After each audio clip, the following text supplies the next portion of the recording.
Assalamualaikum warahmatullahi wabarakatuh. Apa kabar anak-anak? Semoga kita semua selalu dalam lindungan Allah SWT.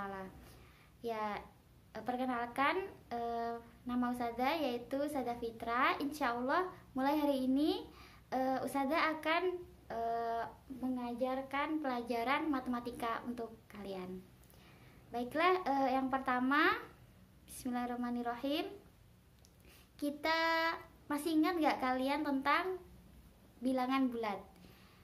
Masih ingat ya tentunya ya. Kan bilangan bulat ini sudah pernah kita pelajari dengan Ustazah sebelumnya, yaitu Ustazah Citra di kelas 4 dan juga kelas 5.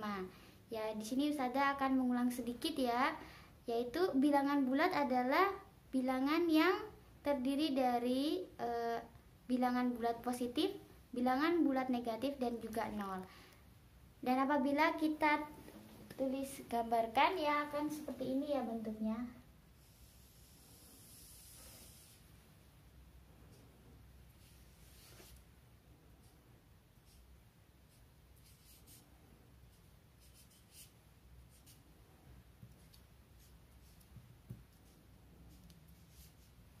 Nah, bilangan bulat apabila digambarkan dalam bentuk garis, maka akan seperti ini, yaitu terdiri dari angka 0 dan kita tarik garis ke kanan, terdapat angka 1, 2, 3 dan seterusnya. Ini merupakan bilangan bulat positif. Dan apabila dari 0 tadi kita tarik garis ke arah kiri, terdapat bilangan minus 1, minus 2, minus 3 dan seterusnya. Ini merupakan bilangan bulat negatif. Baiklah anak-anak, sekarang mari kita buka buku pelajaran matematika yang sudah kita terima kemarin ya. Buku pelajaran matematika kelas 6. Langsung kita buka halaman 12, yaitu tentang operasi hitung bilangan bulat.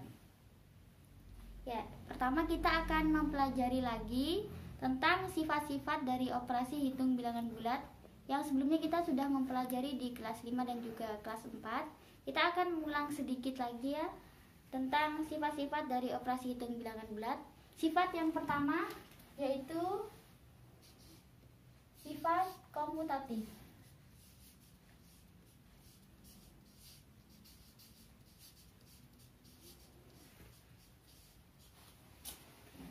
Sifat komutatif atau bisa disebut juga dengan sifat pertukaran. Ya, artinya adalah di mana apabila ada pertukaran bilangan pada penjumlahan atau perkalian, maka hasilnya akan sama saja. Jadi langsung saja kita melihat contoh dari sifat komutatif di halaman 12, yaitu di sini terdapat 17 ditambah 18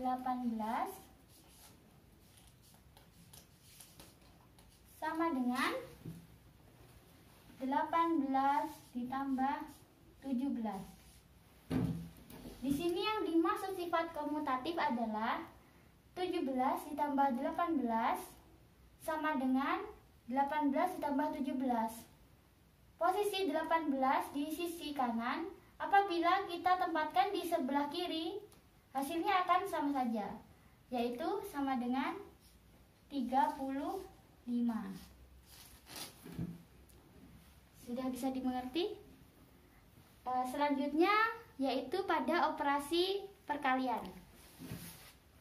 Di sini bisa kita lihat di contoh halaman 12, yaitu 3 dikali 4.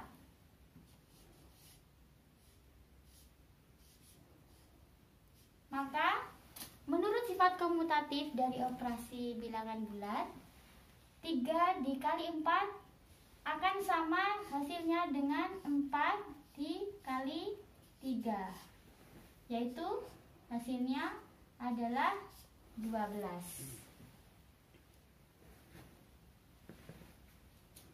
Dan operasi bilangan ini juga berlaku untuk bilangan 3 bilangan dan seterusnya.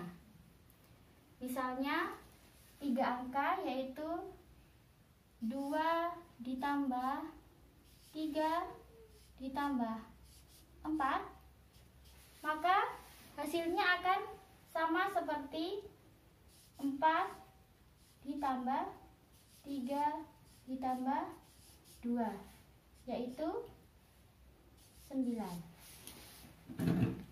Baiklah, sampai di sini sifat dari operasi hitung, yaitu sifat komutatif. Sifat yang selanjutnya yaitu sifat asosiatif. Sifat asosiatif yaitu sifat di mana penjumlahan atau perkalian pada 3 bilangan yang dikelompokkan dengan menggunakan tanda kurung, dan apabila bilangan di dalam tanda kurung tersebut kita tukar, maka hasilnya akan tetap sama. Seperti apa? Contohnya bisa kita lihat pada halaman 13. Di sini terdapat soal 15 ditambah 12 ditambah 4. Berdasarkan sifat asosiatif, soal ini bisa juga kita tulis menjadi seperti ini. 15 ditambah di dalam kurung 12 ditambah 4. Bisa kita perhatikan di sini angka-angka di dalam kurung, di sini kita tukar posisinya.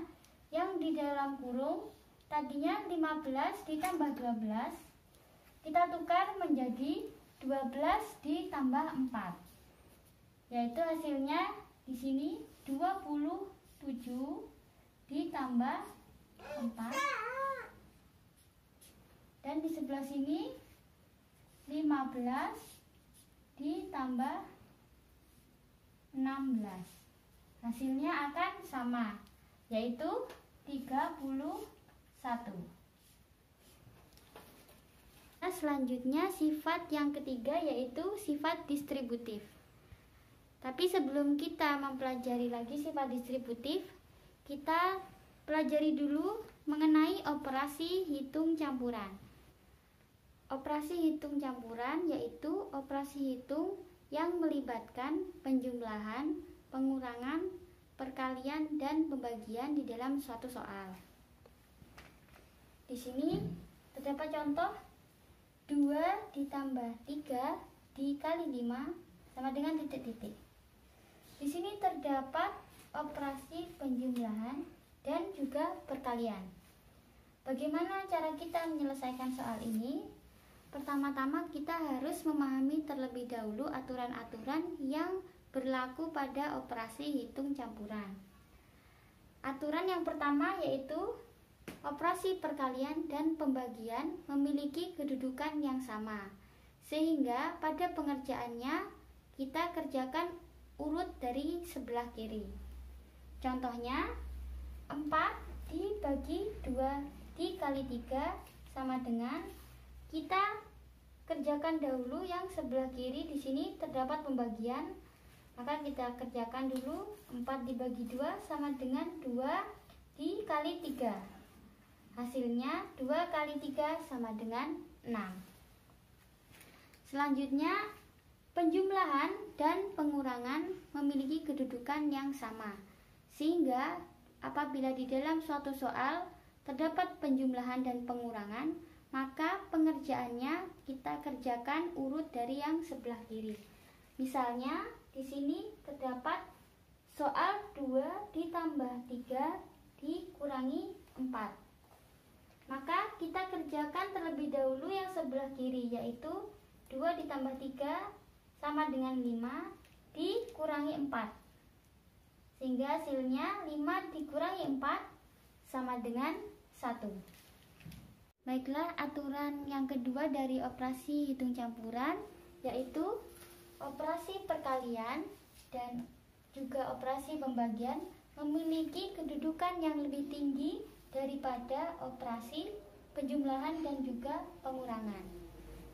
Dimana apabila di dalam soal kita menemukan terdapat perkalian ataupun pembagian dan juga terdapat penjumlahan dan pengurangan, maka perkalian dan pembagian kita kerjakan terlebih dahulu, baru kemudian penjumlahan dan pengurangan. Seperti apa contohnya? Bisa kita lihat. Yang pertama ini 2 ditambah 3 dikali 5. Di sini terdapat operasi penjumlahan dan juga perkalian. Maka yang terlebih dahulu kita kerjakan yaitu yang perkalian, karena perkalian memiliki kedudukan yang lebih tinggi. Jadi 3 dikali 5 sama dengan 15. Sehingga 2 ditambah 15 hasilnya yaitu 17. Contoh yang kedua, 3 dikurangi 4 dibagi 2. Di sini pembagian kita akan kerjakan terlebih dahulu. Sehingga hasilnya 3 dikurangi 2. Hasilnya adalah 1. Selanjutnya yaitu aturan yang ketiga, jika terdapat tanda kurung maka kita dahulukan. Contohnya adalah sebagai berikut. 2 ditambah 3 di dalam kurung dikali 5. Maka pengerjaannya yang di dalam kurung ini kita kerjakan terlebih dahulu. 2 ditambah 3 sama dengan 5 dikali 5. Maka hasilnya 25. Contoh yang kedua, 8 dikurangi 4 di dalam kurung dibagi 2. Maka ini kita kerjakan terlebih dahulu. 8 dikurangi 4 sama dengan 4 dibagi 2. Hasilnya yaitu 2. Nah, untuk aturan ini kita juga bisa menggunakan sifat distributif yang sudah kita bahas sebelumnya.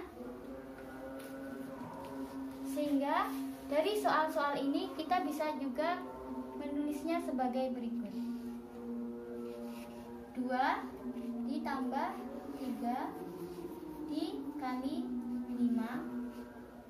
Maka berdasarkan sifat distributif dari operasi hitung bilangan, kita bisa menulisnya sebagai berikut. Di dalam kurung 2 dikali 5 ditambah kurung lagi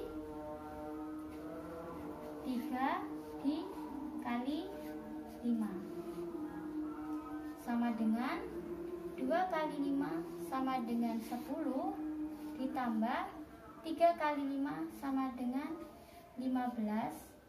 Hasilnya 25. Hasilnya sama dengan cara yang di atas. Selanjutnya contoh yang kedua, 8 dikurangi 4 dibagi 2.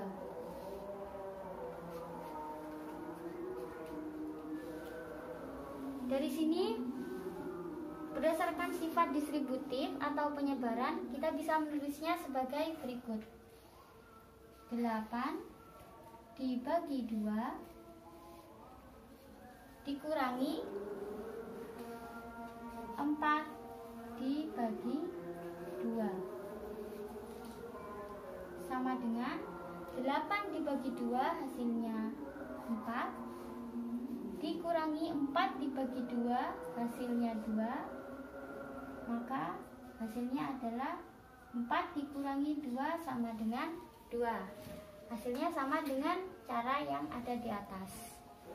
Dari sini kita menyimpulkan bahwa berdasarkan sifat-sifat dari operasi bilangan bulat, kita bisa memilih cara yang mana, baik cara yang di bawah distributif ataupun cara yang di atas, bisa kita pilih mana yang lebih memudahkan.